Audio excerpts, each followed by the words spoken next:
السلام علیکم دوستو، آج کی تازہ ترین خبر نکل کر سامنے آ رہی ہے۔ پاکستان کرکٹ ٹیم کے ہیڈ کوچ مصباح نے بہت بڑا اعلان کر دیا۔ شرجیل خان کے فینز کے حوالے سے سب سے بری خبر آ گئی، کیونکہ مصباح نے ایسی بات کہہ دی ہے۔ آئیے اس ویڈیو کے اندر آپ دوستوں کو بتانے والے ہیں۔ دوستو، مصباح کہتے ہیں کہ کبھی بھی پاکستان ٹیم کے اوپنر بلے باز شرجیل خان کو پاکستان کرکٹ ٹیم میں شامل نہیں کریں گے۔ آئیے اس حوالے سے آپ دوستوں کو تمام تر رپورٹ بتانے والی ہیں۔ آخرکار وجہ کیا ہے، کیوں تنگ کر رہا ہے مصباح کو بار بار پاکستان ٹیم کے اوپنر بلے باز شرجیل خان کو۔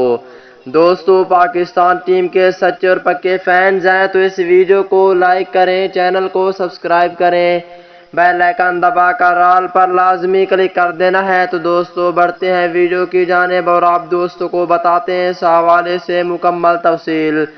دوستو، جیسا کہ آپ کو معلوم ہے کہ بہت دنوں سے پاکستان کرکٹ ٹیم کے اوپنر بلے باز شرجیل خان سے زیادتی ہو رہی ہے۔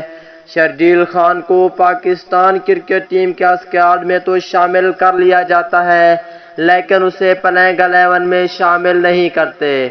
اور آج کی تازہ ترین خبر نکل کر سامنے آ رہی ہے کہ پاکستان ٹیم کے ہیڈ کوچ مصباح کہتے ہیں کہ پاکستان ٹیم کے اوپنر بلے باز شرجیل خان کو کبھی بھی پاکستان کرکٹ ٹیم میں شامل نہیں کریں گے، لیکن وجہ کیا ہے؟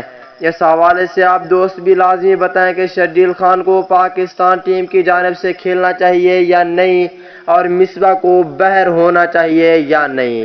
دوستو، مصباح کہتے ہیں کہ شرجیل خان کی فٹنس اتنی اچھی نہیں ہے اور پرفارم بھی، اور آپ کے سامنے ہے کہ کشمیر پریمیئر لیگ میں 141 رنز بنائے تھے، جو کہ بہت ہی شاندار اننگز کھیلی تھی۔ شرجیل خان پاکستان ٹیم کے لیے اہم کردار ادا کر سکتے ہیں اور بہت ہی اہم کھلاڑی ہے، اور مصباح کہتے ہیں کہ اس اسکواڈ میں تو شامل کریں گے، لیکن پلینگ 11 میں کبھی بھی شامل نہیں کریں گے۔